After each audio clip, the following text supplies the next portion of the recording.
Hey, and welcome to the Weed Out, where we talk about bullshit and the nonsense in our backyard, and hopefully we can pull some weeds. I'm Spencer Fox Peterson with my co-host.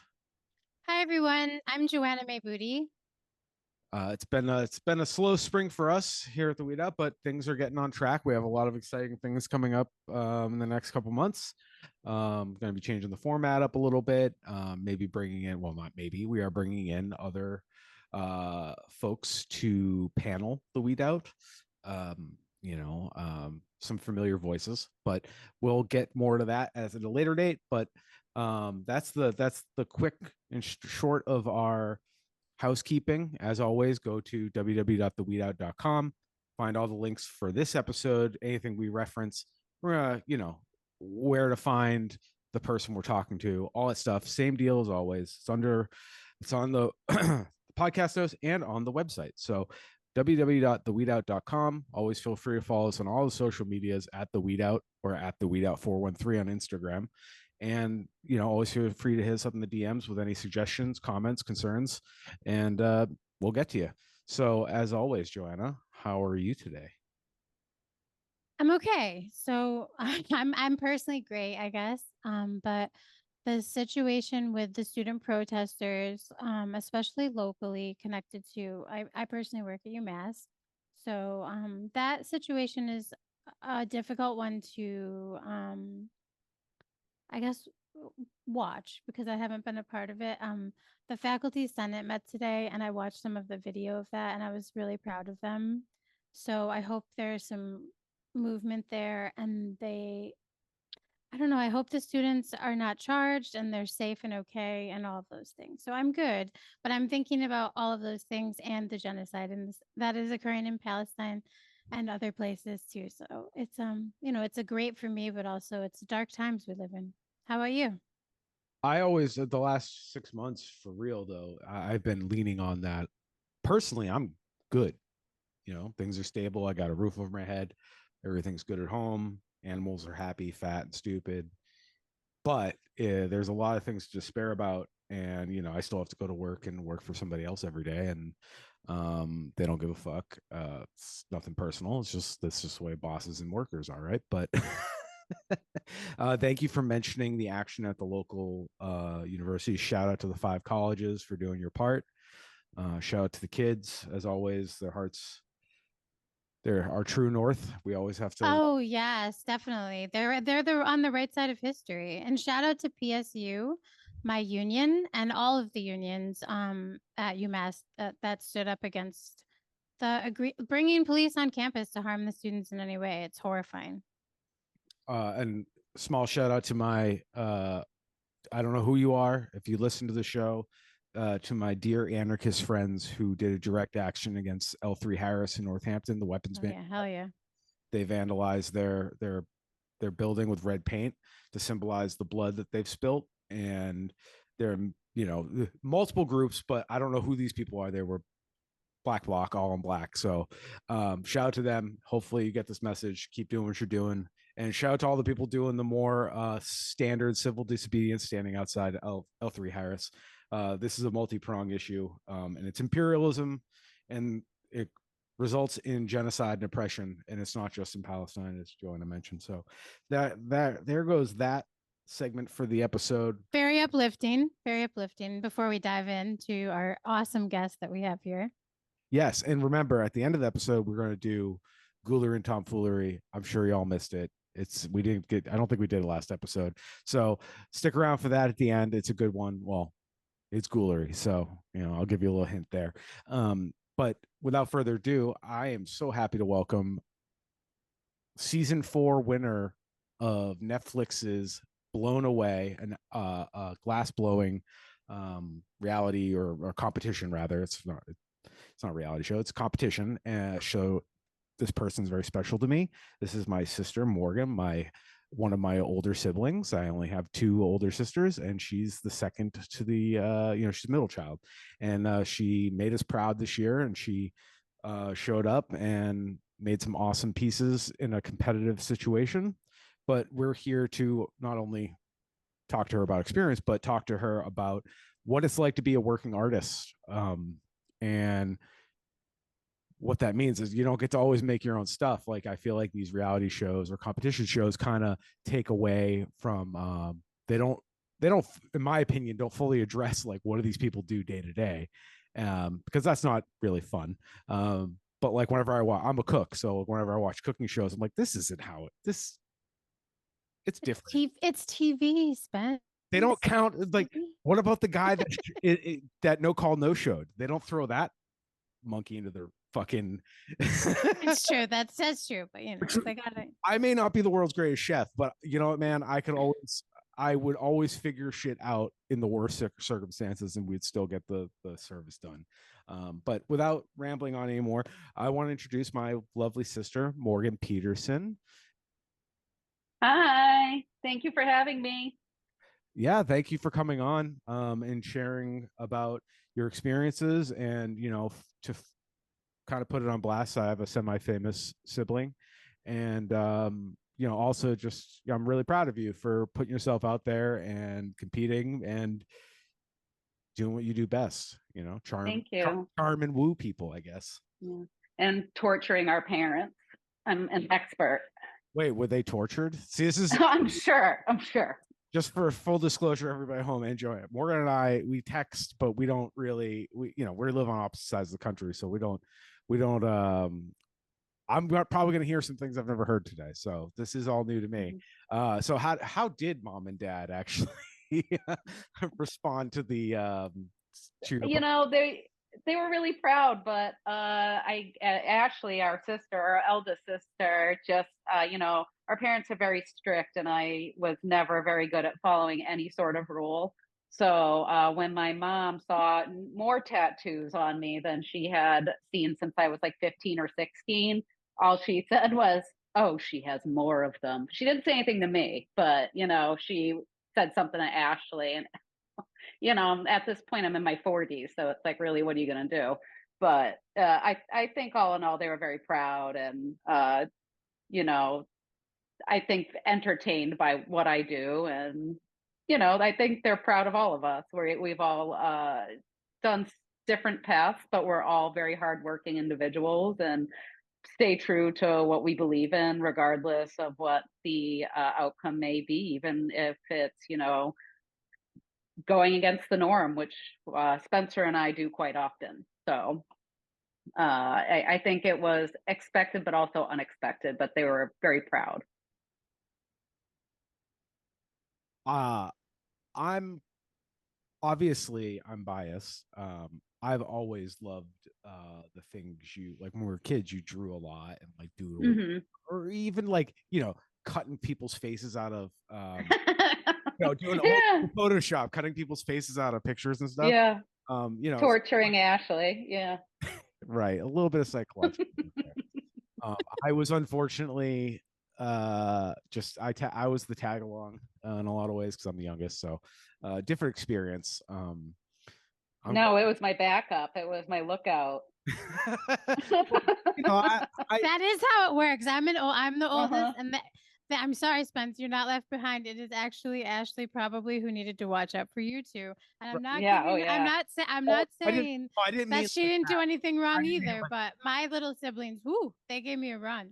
I meant tag along. No, my parents pawned me off on them. So like I saw a lot. Like I witnessed my sisters grow up, but I'm like 4 and 6 years younger, so she's just a little kid. You don't know what the fuck's going on. No, I would convince you to do shit with me that like probably I shouldn't have. And poor Ashley, little mother, was always stressed out because I would get you to like run away with me to the store and go buy candy, and like I was on a leash. They put me on a harness and a leash as a child, so I was like unruly. And then Spencer came along, so Ashley was kind of in charge of watching the two of us. It was the 80s, so it was like, so eldest watches the younger two, but when I'm the middle child and very ornery, like she didn't even have a chance. Like they set her up to fail. Yeah. I knew exactly what I was doing. I know what I was. My sister Valerie is like she's very similar in the way that like you're saying. It was like my brother was probably 5 or 6 younger, like years than her, and it was a similar thing. Like she would just get him to do whatever she could get him to do. It was hilarious. It Oh was yeah. hilarious. Like looking back, it's cute. Yeah. It's But as it's problematic happening, it's like, parenting. It's yeah. problematic parenting. Well, I'm in my 40s now too, so I hold no grudges. Like it's just cute to think back that No, like me either. you're I think it's you're funny. palling around. Yeah. Yeah. I'm like, hey, we didn't get hurt or in, too much trouble. Like I got in trouble a lot, but grounded, I think, for 2 years straight at one point. Oh my good God. Yeah. It was my mom always said either she's gonna wind up famous or dead or in jail. I don't know. Well, Like it's gonna be, yeah. well, Hey, there's still time. There's still time to yeah, go to like jail. you could check all those boxes. Yeah, I will definitely check 2 of them, but like, and there's a good getting into good trouble is not bad. Like I've definitely been arrested, so it's like whatever. Like I mean, I don't have a problem with that. So it's I don't have a problem. That's a them problem. I can't control how they feel. Like, Exactly. I have been so excited to meet you though because Spencer does talk so fondly about you when he does talk oh, about his sisters. And and also your work is just so beautiful. Even the pieces that Spence has from before oh my the God, show or like scary. really long time ago. I like those too even. So Oh, nice. I haven't had a chance to watch like the show yet because I don't have Netflix. So when I do get a chance, I'm sure I'll be blown away. but I but I've looked at all of your art on your Instagram page and I love I love the concepts that you're coming up with, the names, like literally everything. So Oh, thank you. I have a ton of questions I could come up with. Even just like how was your show in Hollywood? It was great. I mean, it was amazing. It was a lifelong goal of mine to have a show in LA, specifically Hollywood. Since I was a little kid, I remember telling my parents, like being after actually when Spencer was born, I was like wanted to leave Boston so bad. I hated it. I was like, I just want to move to Hollywood because I grew up in that MTV generation. So I was super into like watching MTV music videos. So it was always like I said, a lifelong goal to have a show there. And it happened, and it Yeah. had to do a lot with having that work and having like a huge portfolio, because I've been blowing glass for going on 24 years now, and I've been an artist my whole life, so it's what I do. I make art, and a lot of the times when I'm making art, it's not necessarily something like I envision being in someone's house. Like I have an idea, a concept, and I want to complete it because it's about an idea in time or a reaction to what's going on currently in our climate, our political climate, and all that. So to have a space and opportunity like that to show in like Beverly Hills, West Hollywood, made my dreams come true. It's a beautiful space. It's still up. So if people are in the Los Angeles, West Hollywood area, close to Beverly Hills, it's the 8900 Beverly Boulevard at Nathy Katzoff Gallery, which is such a beautiful space. And Nathy's a very brilliant artist himself. He's a woodworker, and I am in his building in West Seattle. We have a studio space there, but it's checking off all these boxes that I never, like I dreamed would happen, but I didn't know if it would happen. And then being on the show and having that exposure definitely made it happen. So I'm ecstatic. The turnout was amazing. There was over 350 people that came. Awesome. Which is wild for an opening. It was great. It was an amazing experience. I have a lot of gratitude for how I came up in the glass community, but also to the Blown Away series.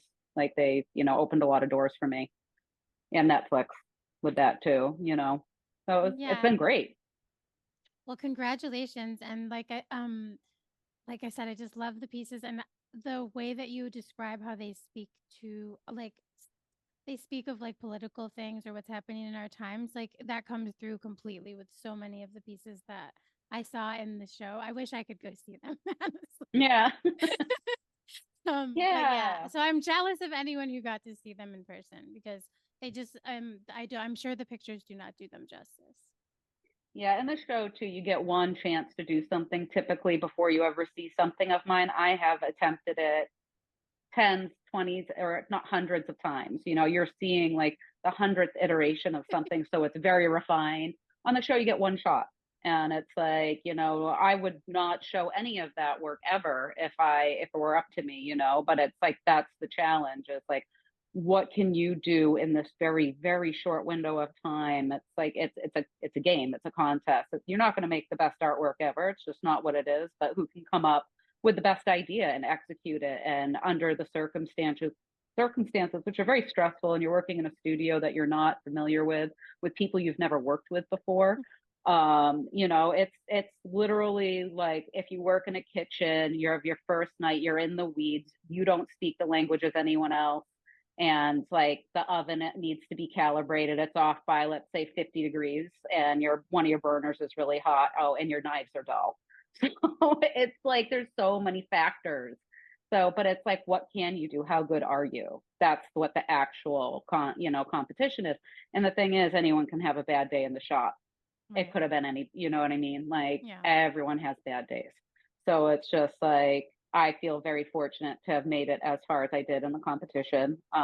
You know, I'm so excited I didn't get eliminated, because like that would have been really hard, you know. But I have a lot of respect for everyone else that was on the show, because they worked their asses off. So it's like every single person worked really, really hard and did a great job, especially like now that I've been there and I've experienced it myself. Like coming from that perspective, I totally understand like the challenges that are put in front of you. And everyone that's ever, you know, there's only 40 of us that have done that, have experienced that. And so out of all the glass blowers in the world, only 40 people right now have that very specific experience and know what it's like to be on that pad under that stress. And, you know, so I have a lot of respect for every single person that has competed on that show. Like, I know what they went through. Absolutely. I mean, I can only imagine the stress of like just like a timed, because the kitchen stuff, I think of it that way.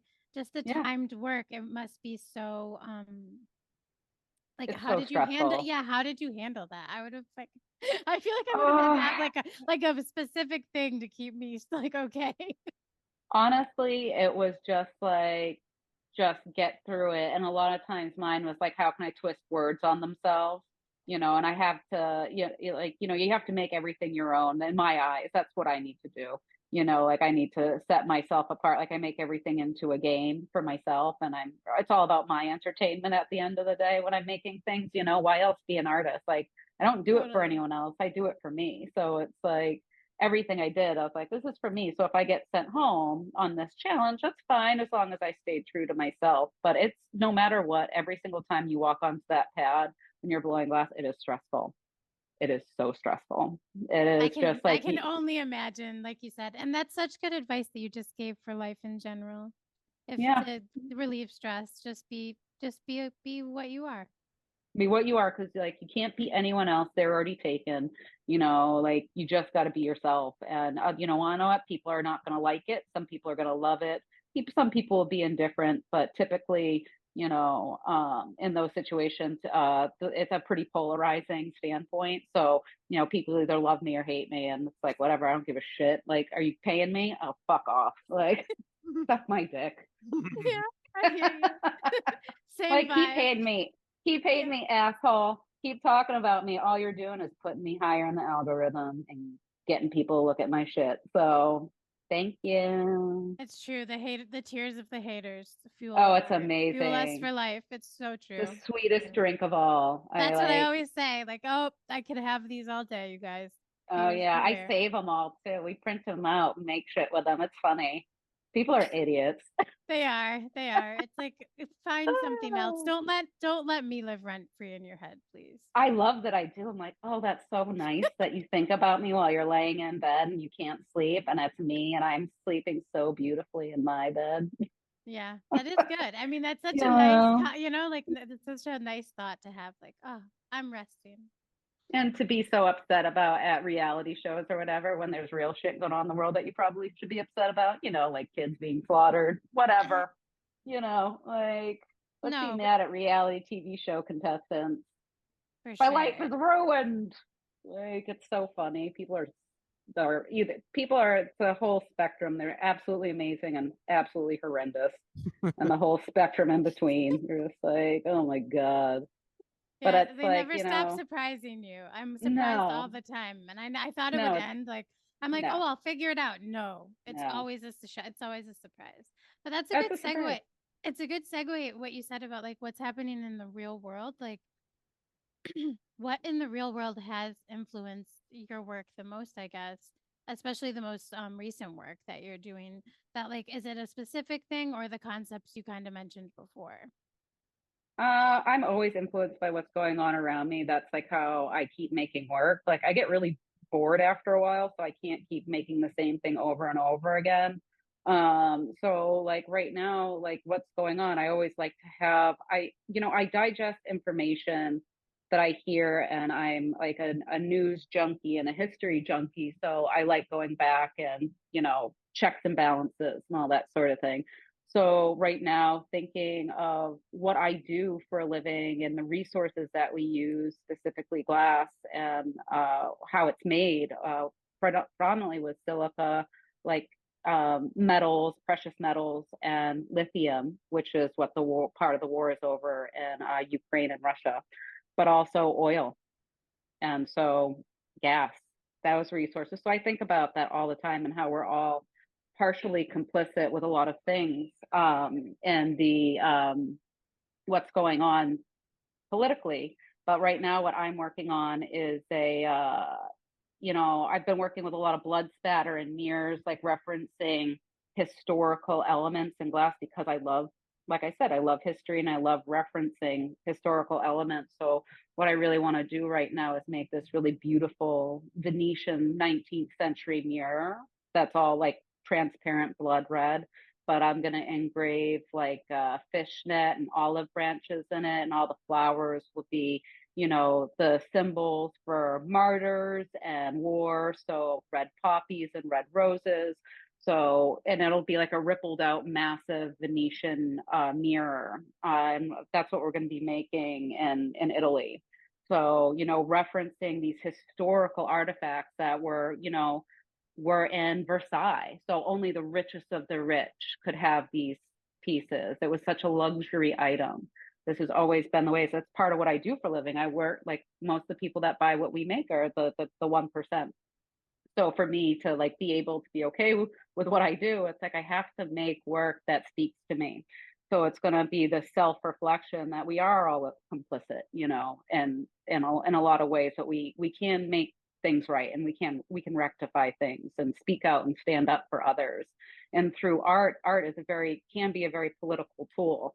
So the way I see it is creating this massive blood red mirror. So we're looking at ourselves, which is made with all these crazy natural resources that we are at war with so many places for, like our own government aiding and abetting a genocide to get oil from land and displace and commit a genocide of people because they want its resources, and using religion as a trope to control people. So that's like what the work is about. And I was making all these Molotov cocktails, but out of the 1948 Coca-Cola bottle.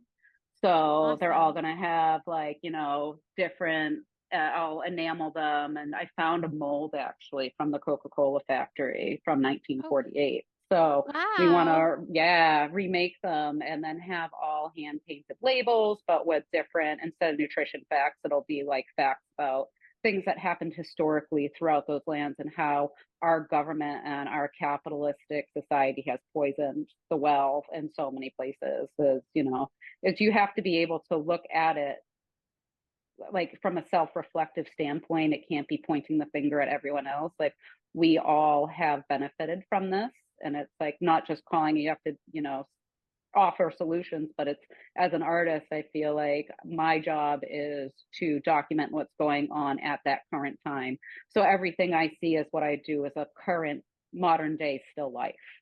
So it's like what's happening historically and how it references, how it goes back. Like everything's a mashup, everything repeats itself. So it's like mixing the past with the present, and how what has changed and what has not changed. So that's what it's all about. And that's the type of work that I make, which is, it's a hard sell.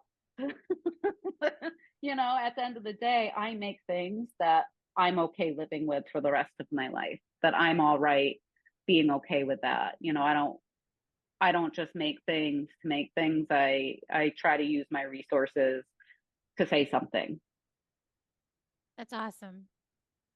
Thank you. And I cannot wait to see the Venetian mirror. I'm so excited, but I've wanted to do that for years. I just had a residency at Corning where we did some prototypes of like blown glass, like ripple, blood splatter, like very beautiful rondelles that'll all get mirrorized, but it's just like blood red color. So it'll all be traditionally mirrored. And like, so it's like having that self-reflection of looking, you have to look at yourself, you know? Yeah, and I really appreciate you bringing up self-reflection as a way to, like you said, like we're all complicit and we all benefit in some way. And I think that's important for everyone to acknowledge in some way. But I love that your art, personally, although your art may like bring out and evoke these particular things, like looking at ourselves and self-reflection, I'm also so thankful because they're so beautiful too. Oh, thank you. Our art brings joy, and that's one of the things I just feel like is so important in these times too. And artists like yourself and others, I think there's probably so many artists that give up because of how hard it is. So I mean, you can speak to that, but I'm just so thankful. I'm so thankful for people like you that share themselves with all of us and the beauty that is there. Yeah, you have to, like, at a certain point, like I struggled with this, you know, like just working, like I said, for 24 years with this material. And, you know, I have the luxury of working for one of the greatest living artists. You know, I'm so fortunate. I work for Dale Chihuly. He's an amazing boss. He's so supportive of us. And I know how lucky I am, you know. And I'm one of the few people that, you know, I do get to make my own work and I don't have to survive off the sale of it. So it's like I have this luxury, you know, it's an ultimate luxury. It's my first world problem of like, I make work that's a hard sell, but, you know, I had to make a choice. Like my partner said to me, you know, because I was like, shit, like nothing's selling. He's like, well, you know, you have to make a choice. Either you know how to make money, you know what sells, either you do that and you make money, or you make art and you make things that you may live with for the rest of your life. But that is a choice that you have to make. And yeah, maybe it'll catch on, maybe you'll get a really good break, maybe you'll be in the right place at the right time. But what, at the end of the day, what makes you happier? Like being able to express yourself in the way that you want to, or making money. And it's like money, you know, it brings, yes, it makes life easier, but at the end of the day, I like doing whatever I want, and I hate being like like anyone's bitch, basically. Like I don't want to be like, I don't like that either. Yeah, I'm like, fuck that. I'm like, but my boss I love working for, because he's like this brilliant artist, and he's so, like I said, so generous with his studio, with us. And when we have opportunities to go do things, we're able to do that. Like not many people have that luxury. No, we don't have a ton of money, but I live and I get to blow glass for a living. I am a living working artist. Not many people can say that. It's like it is more of a lifestyle choice that I chose. I'm really grateful. Like my art, you know, I could have been born at a different time or in a different place where it would not be this way. So it's like I'm so grateful for the opportunities I've had and the fact that I get to do what I do. And I have the opportunities to show it. Like that's a big deal, you know, like maybe in time, you know, like I'll have more space in my studio. And like I have lots of shows coming up, and like hopefully that keeps happening. I'm just like, I hope it keeps rolling, you know? Absolutely. This is the intersection of capitalism and art and it's a currency. It's money laundering. It's all the shit. It's like, fuck. Come on. I see a hidden crime when you mention you know, you're rare, like you're one of 40 people that have done this competitive version of this. Even at your day job, you're making art for artists, and you know, it's not working a production line making no goblets or whatever, you know. And like no shade to those people that do that. Like sometimes it's the only job you can fucking get, and you could be but you'll never get to exercise that muscle, or maybe you don't want to do that. But the point is, capitalism, I feel like, forces more people. And just think about how many things that didn't get created because we had to make money, and it's a real bummer. And I'm it's good to be humble, because tomorrow, like you just said, like you got things booked for now, but Yeah. it's not forever. And um Yeah, I've been really lucky. And my boss, he's in his 80s now, and it's like we're still going, which is pretty amazing. Yeah, it's like we have like day jobs in order to sustain what we do for our own careers. And every single person on our team is an artist, whether they're in the hot shop or like in the mock-up area building. We all have these, but we get to work for this like prolific, brilliant artist. And so it's like, I don't think it's fallen deaf on any of our ears, that how lucky we are to get to do what we do. Yeah, like I'm a unicorn in my industry too. I have a good situation for me, and like, but I don't have to go and possibly be on a cooking line for six days where you're scheduled for 4 or 5, like, and you're fucking the most reliable guy there. It ends up being 6 weeks, and for what? You don't even get to like learn something new. You don't even get to, you work at a burger joint. You're not breaking down any duck or any chicken, so you don't even get a chance to like get good at even basic shit, filleting fish, because you're just flipping burgers. Even at a skill to that, I've done it. But even with all that stuff, though, it's like in those jobs, and especially when you get treated like shit, there's silver linings to all of it, because you learn like how you would never treat somebody. A lot of times when people go right to the top, like some young asshole working on our team, like if they don't have to go through the rigmarole of working in the harder jobs where it's like you dream of being on the elite teams. It's like, I think it's a lot of character building to be in those positions, and because you learn so much valuable work, and like, but you also learn how you want to be treated and how you want others to be treated.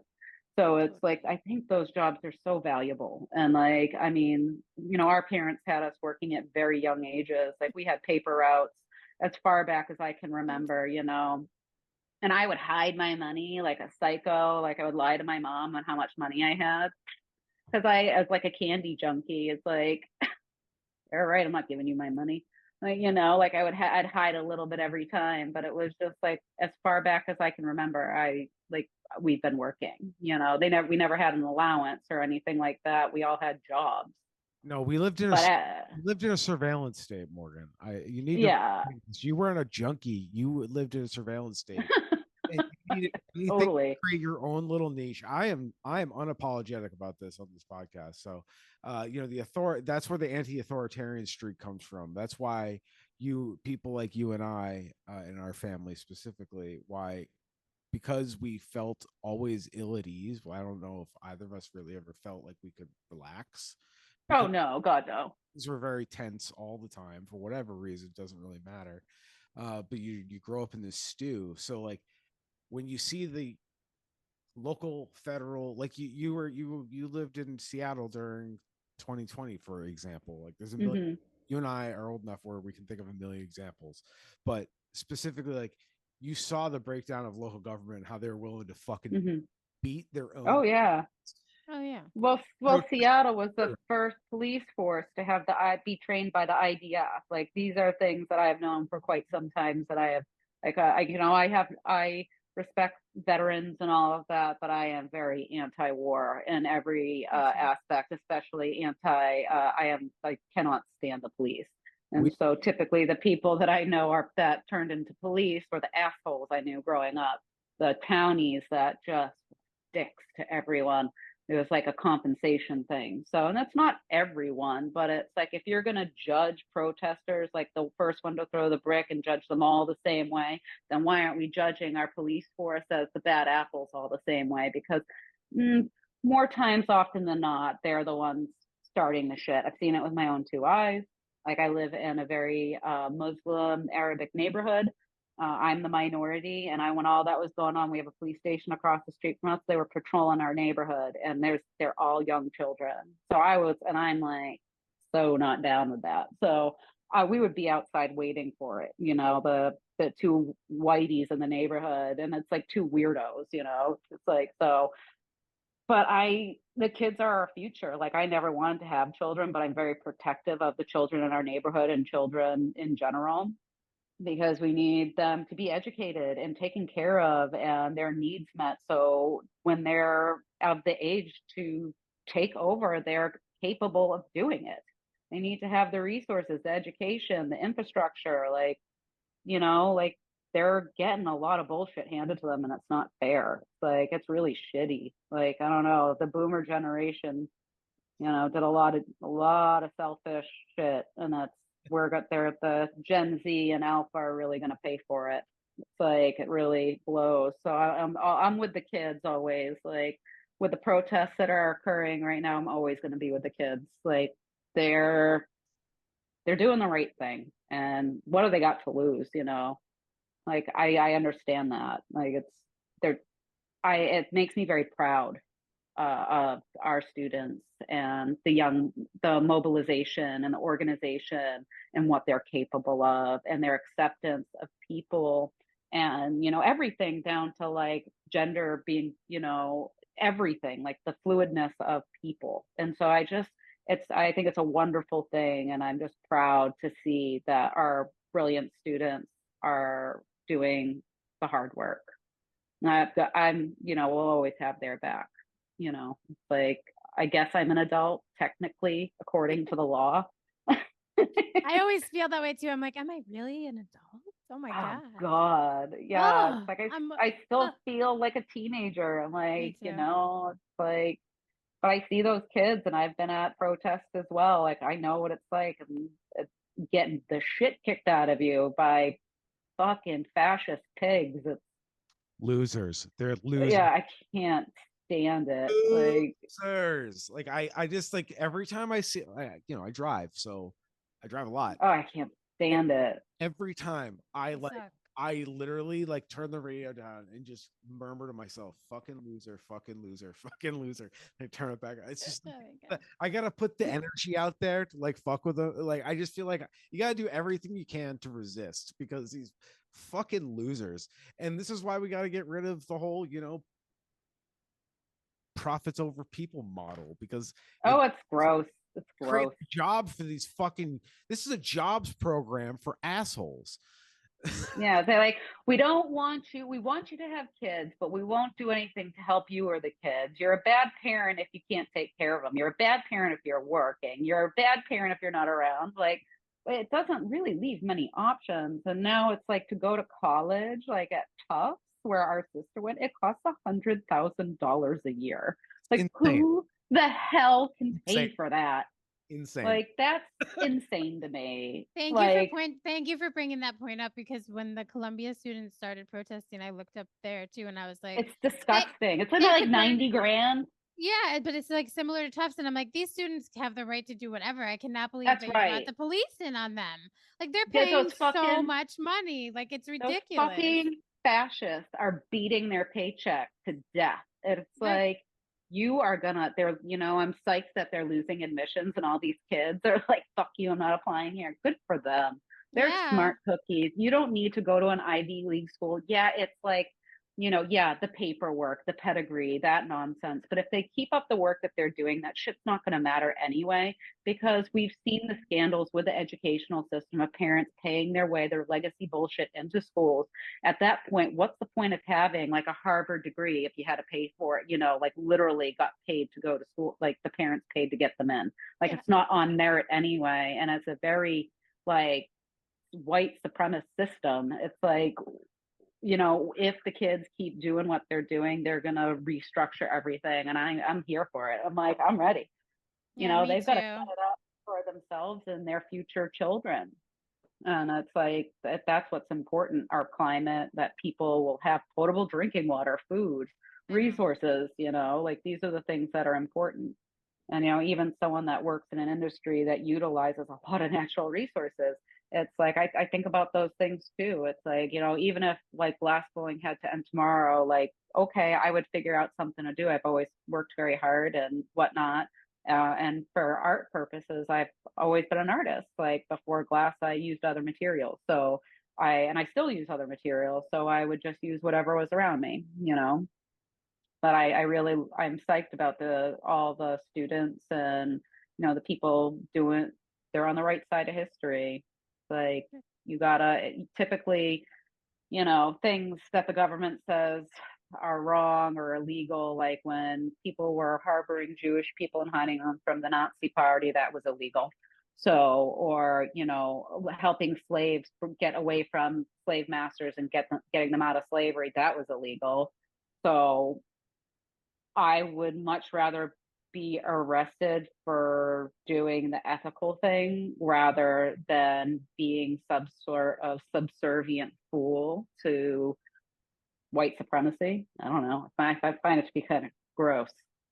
Like, I really don't want to be affiliated with it. I'm like, no, thank you. I know how lucky I am, but it's like, it's bullshit that like, it's a thing but it's like, you have to acknowledge it. Like, I had it a lot easier because of the color of my skin. I didn't have the additional, obstacle to deal with. And it's like, and there's nothing wrong with pigmented skin. It's beautiful and it shouldn't be an issue. But it's like, unfortunately, the society we live in, there always has to be like, people for some reason need to be a top for there to be a bottom.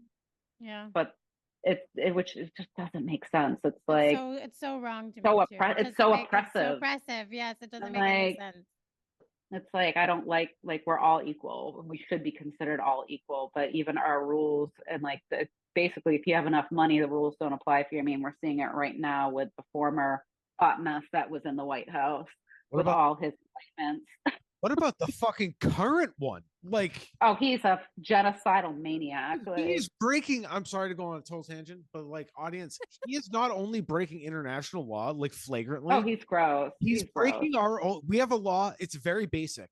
We have a law called the Leahy Act or the Leahy Law. It doesn't matter. Point is, look up Leahy. It will show up.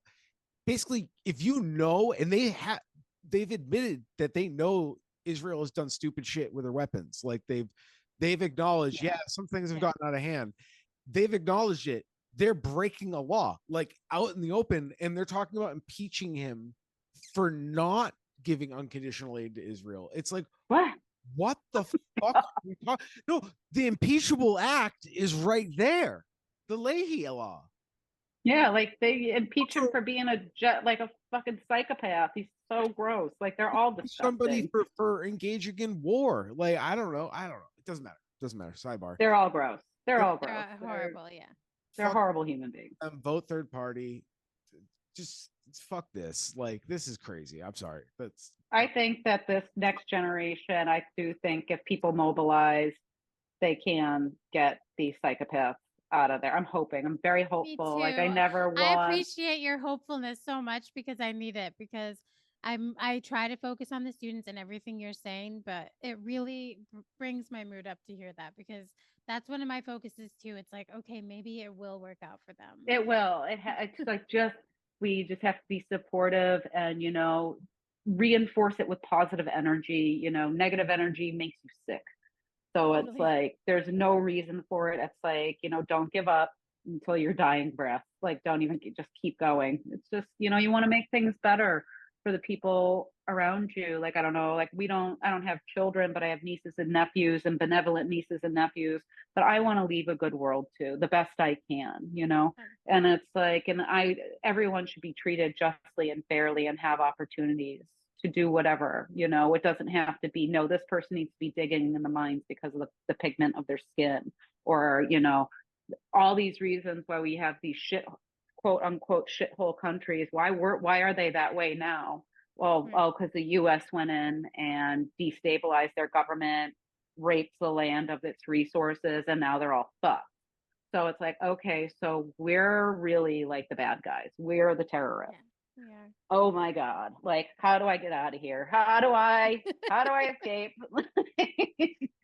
No, and then we have to look to the children again, you know, because I know it is the really children. hard. Yeah. My favorite one is okay, it's been used a couple different ways this year alone. If you don't like it, why don't you leave? Okay. Yeah. Well, And the other one, if you care X amount about whatever, Ukraine, Russia, anywhere else, like Sudan, Congo, if you mention anywhere else and they say, why don't you go there and fight it yourself? It's like, so I'm complaining about colonization and you think I'm gonna jump to go colonize somebody? Like what?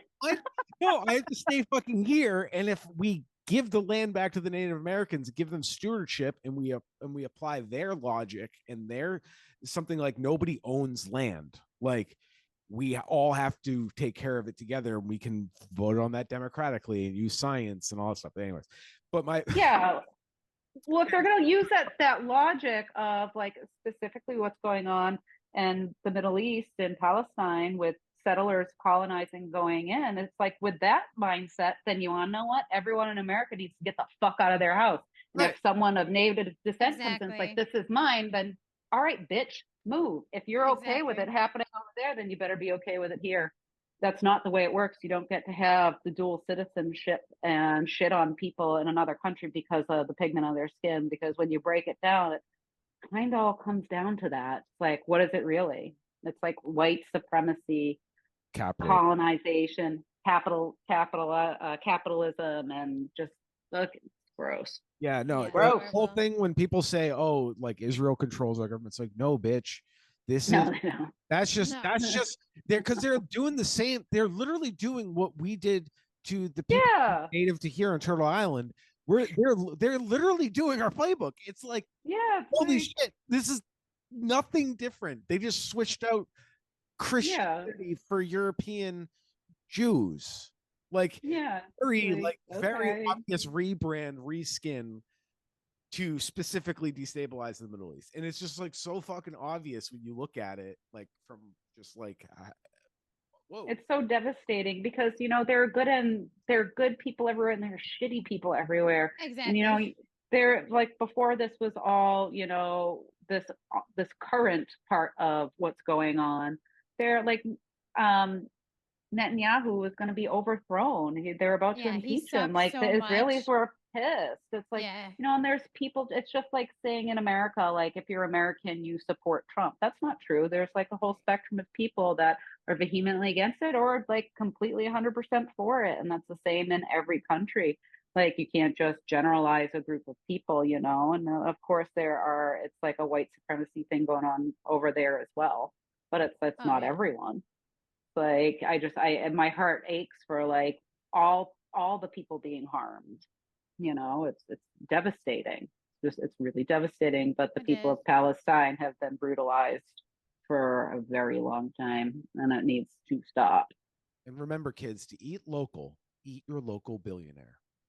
Yeah, because they're the rich are the ones that would be the people with the money would be the ones that would be the most upset about the land restructuring or anything like that too. Like, they want to give up their giant house, right? And it's always they're using other people to they use the plebeians, in order, like there's that hierarchy, the caste system, if you will. We're all a part of it. We have a caste system here too, whether people want to call it that or not. We really do. And it's just like, listen, it's like sitting at a table and like the richest person at the table has the biggest pile of food on their plate. And then all these other people have like, a pretty standard portion. And then there's another person there with an empty plate. But the rich person, the person with the biggest plate, will tell the person with a smaller plate than them, that guy over there with nothing wants your plate. And it's this playbook that they have, and it's like, no, they just want to be a part of the table. Why doesn't the one person with the most food spare a little of what they have? You don't have to hoard everything, hoarding wealth, hoarding resources. Like it's horrible. Like we're all human beings. Everyone has, validity, but they want to keep you enslaved. So they don't want you to have reproductive access or reproductive rights. So they want you to be pregnant. So you are, they're in control of you. So it's just like, it's really fucked up. And that's one of the reasons why I never wanted to have children. It's like, you have to be so selfless to do that job. You know, it's like, it's very expensive, and kids, you know, if you want to have children, it should be it's a luxury, you know, and they don't choose to be here. So you should want to have children to have children. You shouldn't be forced into it, because it just breeds hostility in so many people. So it's like, it's that means of control over the population. It's like a really fucked up thing to do. I don't like it. I don't like it. Same. I'm child free for basically the same reasons. Yeah. You mentioned the divide and conquer technique, and what if not, what is a nuclear family concept? Everybody's divided. You don't have overlapping family, like, you know, clan, you know, where maybe in a different society, in a different organization, where in this system, yes, you have to be completely selfless to be a mom. And let's face it, mothers that do all. Well, usually, let's not just like, not always. It's not always mothers. You know what I mean? I didn't realize how our upbringing, Morgan, was pretty fucked up, but it was, both of our parents were relatively present. It wasn't like mom did everything and dad did nothing. Like, both of our parents were involved. They just weren't really fit maybe in this society to be parents, you know, in a nuclear. But like, in a different world, they did the best. They did the best with what they had. They tried really hard. That's what I always say about my parents. Like, you know, and then anyone's parents at the time, like Morgan's saying, like, it's so difficult to have kids, not to give your parents any, or anyone's parents who had a hard time, but like, I can't imagine. I can't imagine. I don't know how they did it. And as an aunt, I can only imagine, just from that, like, closeness of that, and just being human, and just being a human. That there's a lot going on, in the world. Yeah, and the mistakes that you make when you're trying to like figure something out on the fly and all those things.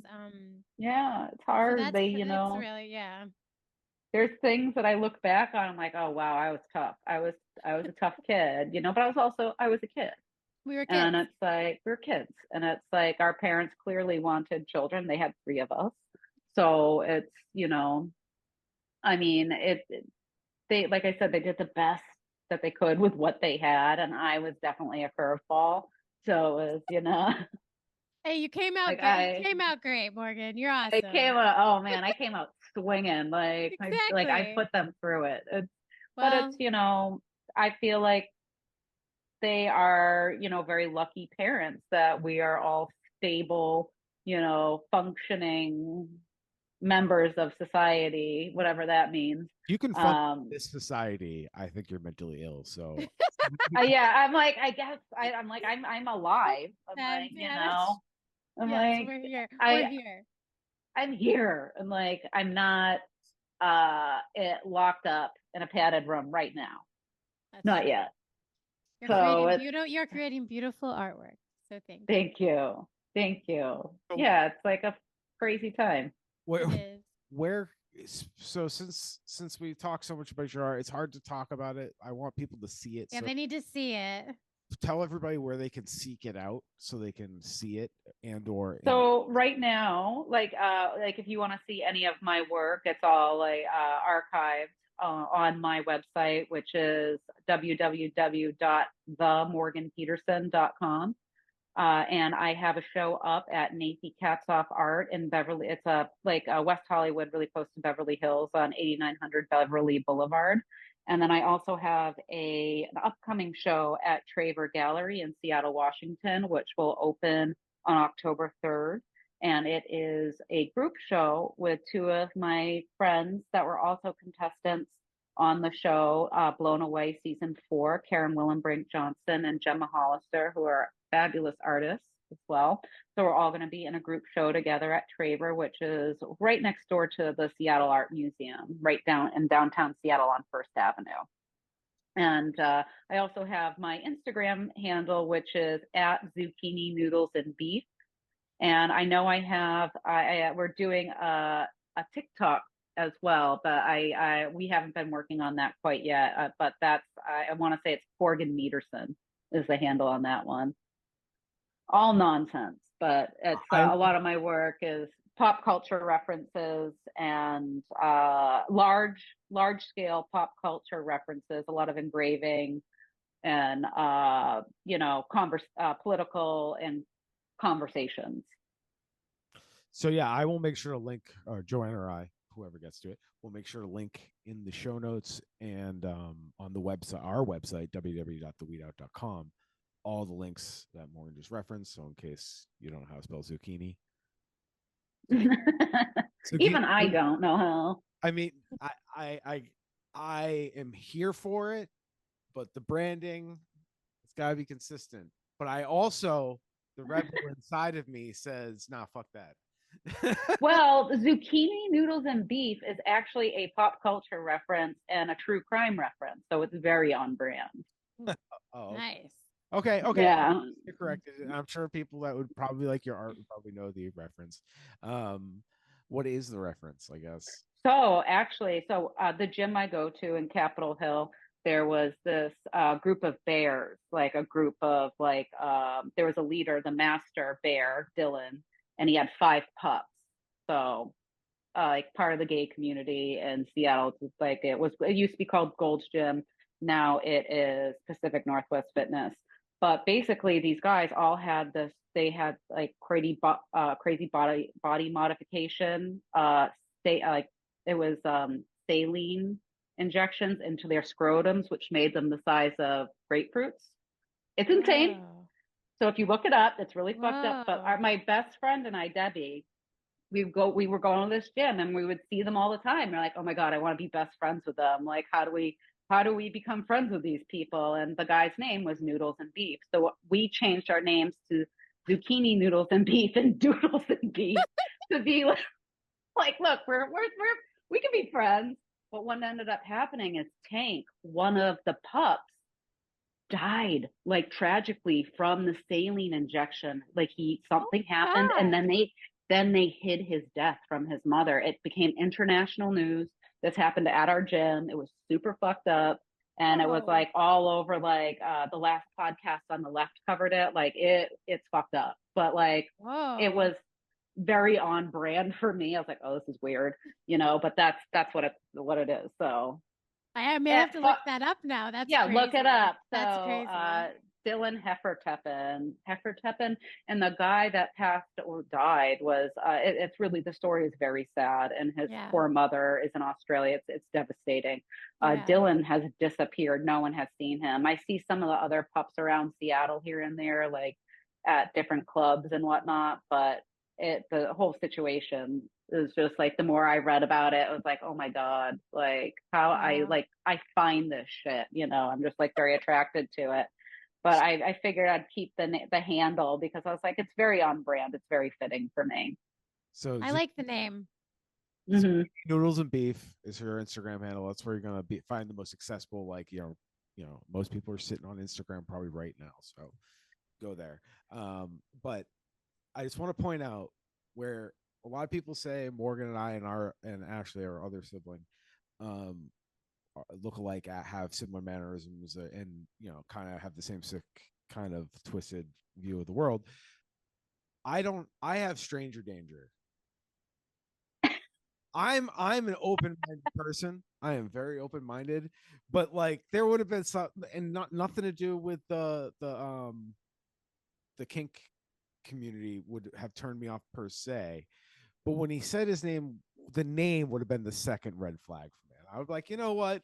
I'm glad I met him, but I wouldn't want to continue to be their friends. That's where we're different. I just want to make sure. I was just so intrigued. It's like, what is going on over here? Like, it is interesting. I'm open.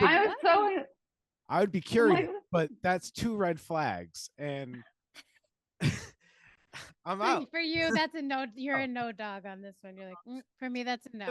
I'm a conservative. I'm conservative, I guess. I'm like, who doesn't love a bad idea? I'm like, I'm fully in. I'm like, what's going on? I want to know. This is why communism doesn't work. Sorry, it's a Simpsons reference. Anyways, so find all these links at www.theweedout.com. And I just want to remind everybody it's time for Ghoulery and Tomfoolery. We're going to do lightning round. Morgan, if you're not familiar with the segment, I pull up a ridiculous article. We try to make it local, and we give our hot take. So I'll just read through it. Since you're the guest, you can give your hot take second. I'll go first just to set the tone. Then Joanna will go third, and then we'll close out the show. So I'm going to pull this up for everybody on the screen. So, reported by the Boston Globe, Christ. turns to former prison as migrant shelter. Oh, yeah, this is absurd. Sorry. So it's just a prison? Okay. Decommissioned Bay State Correctional Center to house up to 140 families. The headline says it all, but I'm just going to read the first paragraph because it's only going to get worse after that. But as the state struggles to find enough space and money to house thousands of newly arrived migrants, with a link to another article, Governor Maura Healey is turning to a former prison in Norfolk to a temporary emergency shelter, her administration said this weekend. Why are they just decommissioned? Why, when a prison is no longer safe to use? What the fuck? I'm gonna go real hot and short on this. Like, this pisses me off because I'm like, this makes no fucking sense. Like, why does that building still exist? And also, Maura Healey's a fucking ghoul. I'm so sick of this fucking governor. She's the worst. Stop electing cops. She's a former AG of the state. Stop electing cops. Eric Adams in New York and fucking cops everywhere. Kamala, vice president, cop. Stop electing cops. So, Morgan.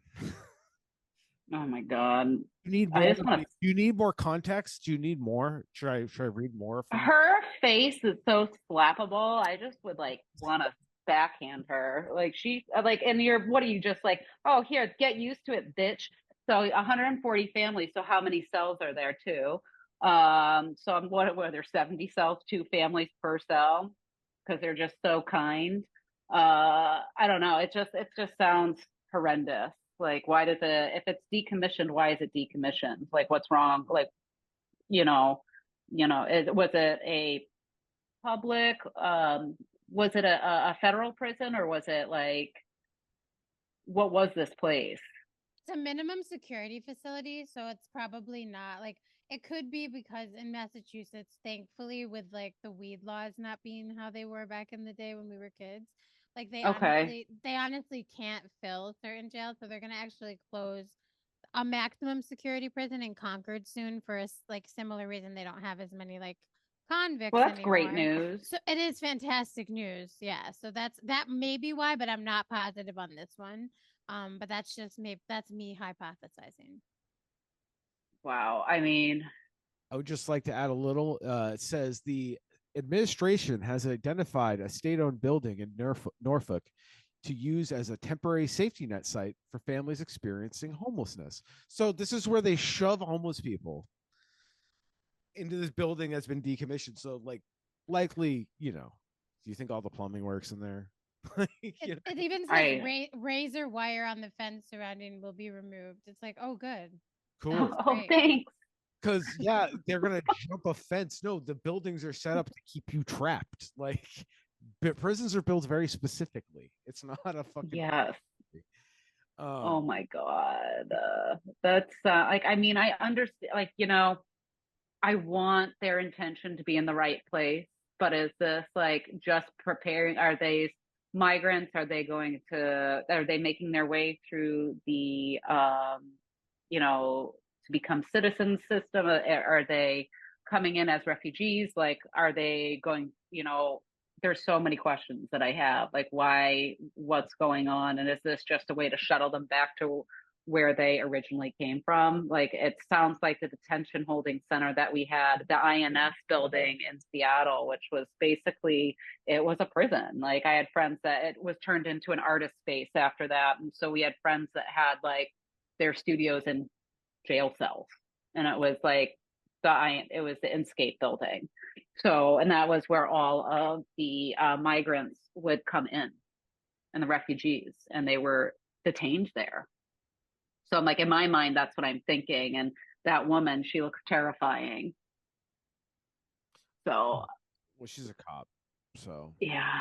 that's all she's done. Is she's only been a prosecutor. It's so Are disgusting. they going to be helping people to like get apartments? Are they helping them set them up into the system? Like if they had like social programs to help assimilate people, because we are all at some point immigrants, our families came over here unless you are indigenous to the land. So it's like, are they going to have like a way that people, language lessons or how to get an apartment, things of that nature, getting children into the educational system? Like, I mean, I have so many questions. Some of it's answered in here, but it's like the same ghoulish shit you would expect. Basically, they're up to 9 months, but that's not even guaranteed. Oh my God. Yikes. A National Guard armory, which seems a little more reasonable. At least that's to house, your side. Right. But yeah, so the other kind of gross thing, and I can see how this is going to get weaponized by the right wing, is Norfolk is a small community and they were not notified and they're pissed. Oh, and yeah. these are all ex-COs that probably live there and they're probably fucking terrified. And the Boston Herald is probably going to be like, libs trying to destabilize a nice quiet town that has a bunch of ex-COs in it. But oh my God. or they're still looking for work from getting fired from the fucking prison. Well, they'll be like they'll be trying to get on the COs there. That's all I can think, I haven't fully verified this, but people are postulating that the cop cities that are being built up, what big, small, or in between, they're all they're all relatively close or in a sanctuary city. And all being trained by the IDF. So fun. It's kind of gross. Mm-hmm. So, Joanna, can we please get your ghoulery and tomfoolery? I'm going full ghoulery personally. It's not same ghoulery full cycle. Like honestly, I agree with Morgan. Like the face, I wanted to do this immediately. Mm-hmm. So thank you for saying that out loud. What do you want to do to her face? Oh, slap the face. Slap it. I'm just like, why? Why are you? So many whys. Yeah. And then other why? questions.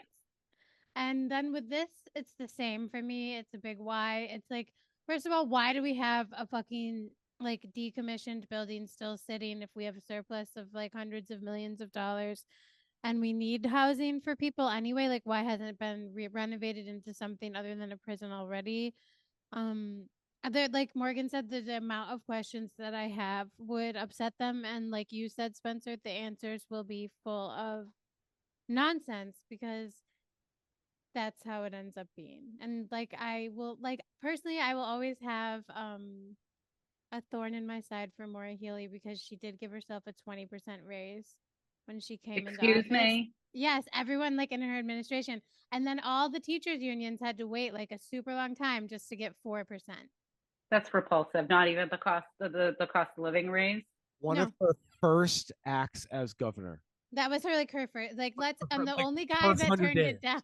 Didn't some one person turn it down? Isn't here's the big view. So all these relatively newer people to high executive positions. So I think it was AG, governor, and lieutenant governor, whatever the fuck they call that made up position. They all had the opportunity to turn it down. Like you could be like, nah, it's good.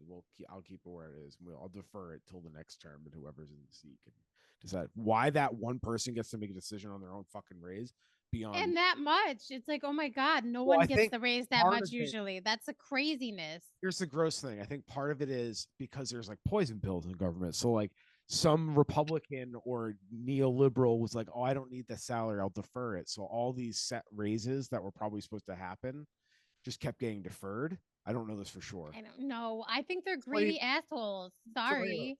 So everybody, it doesn't matter. The point is, she took the 20%. She could have.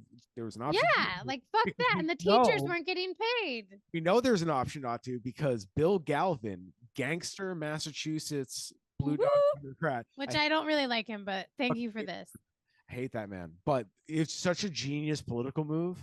This is why the man's still in the game. He saw the fucking people were struggling. People are going to be pissed if they see your fucking governor and he makes a lot of money. He's been there years. Look up his salary. Like he knows it looks ridiculous. 200,000 as like a government employee, but regardless, he's got his fingers in other pots, allegedly. Yeah, he's fine. But like he doesn't need it. Remember Bill Galvin? Like he's been secretary of the Commonwealth or whatever the fuck they call it. The guy who does all the voter ballots and public records stuff. Anyways, so yeah, he's been in government that specific role since what 1990 probably. Like a really long time. Anyways, so yeah, we know you didn't have to take the raise, Maura. That's all I'm saying. Yeah, so he blew our spot because he was like, I don't want it. So then I was angry. I was like, oh my God, she just made this up for them and they just took this. And I feel like in Massachusetts, it's an issue that we allow them to give themselves raises too. That's insane. That's gross. That should be a referendum, if anything, like every 10 years when you rate cost of living, whatever. I don't know. I don't really care. Well, and I only say this because of how workers are treated in their jobs and like the raises that we're all given or not given. It's ridiculous. And those are the people that really need them, but it's like innately that woman sounds like a greedy twat. And she just, I don't really see the difference between her and a heroin addict. Like I've never heard a heroin addict or someone greedy like that say, oh, I've had enough. Like I'm done. I don't need any more. Of course she took it if she was in the position of power to do that. Like it's gross. Like, but those are the people that should not be in those positions. Like you're supposed to be a civil servant and like you're only serving yourself and the people that put you in those positions of power. So what fucking bullshit tomfoolery are you up to? Well, who do you owe what to? And like, I'm like, exactly. It's like no one gets to those positions of power without doing something fucked up. So that woman is like evil bitch. Yeah. Like she's put a lot of evil bitch. She's put a lot of people in jail. Oh, yeah. She's trash. Oh, so like forced slavery? Cool. Yeah. Like modern day slavery? She sounds great. Yeah, she's great. She's my number. I'm her number one fan. She sounds like someone I would really dislike. Yeah, she's not someone I like. Mm-mm. Yeah, she also. I mean, we should probably wrap up, but I do want to add while we're on the Maura Healey hate train, she saw nothing wrong with what the Boston police did to the Emerson College kids. She saw nothing. What? She said that was an appropriate response. Well, so did the mayor. Does she have children? I think. I actually don't know. Oh, here's another juicy tidbit. So her ex-wife or longtime girlfriend, longtime partner, whatever you want to call it, she is on the Supreme Court of Massachusetts. Oh, good Lord. She's getting nominated. She's getting nominated or something. Point is, it's messy as fuck. Everything is so messy and gross. Oh my God. It's so like people never grow up out of high school. They still act the same way, but have this like they think they have the moral high ground because they make more money, but really they're just the same asshole they always were. Yeah, happy money. So I just want to thank everybody for listening to our conversation. Morgan, thank you so much for giving us your time. Yeah, of course. And congratulations once again on winning season 4 of Blown Away. Thank you. Anybody has access to Netflix, you can find it there. Just type in Blown Away and or check Morgan's art out. And I'm just really grateful to have my sister on to talk shop and talk politics and share her experience as a working class artist. So I don't have much more to say. I just want to say thank you, Morgan, and I love you. And I love you too. Joanna, do you have anything you would like to add? Well, I already said it, but thank you, Morgan, for just coming on and giving us your time. And I'm so excited to get to meet you. So hopefully I get to meet you in person someday. I'm sure you will. I'll be. I have to come out there. I think this summer. It's only for a weekend, but it's like for the ADA. I didn't think I told you this, Spencer, but we're both diabetic, so I'm doing a fundraiser for the American Diabetes Association. So, but I'll be in like Sandwich, Massachusetts. Cool. So hopefully I'll stop by and see you guys. Well, we really appreciate your time, and like good luck with all of the artwork you're going to be working on. I cannot Thank wait you. to see. I cannot wait to see. I can't wait to see you there. It's gonna be great. Yeah. All right. I believe it. All right, everybody. Thank you for tuning in. Remember, you can find everything at www.theweedout.com or find us on social media. As always, keep weeding out the bullshit.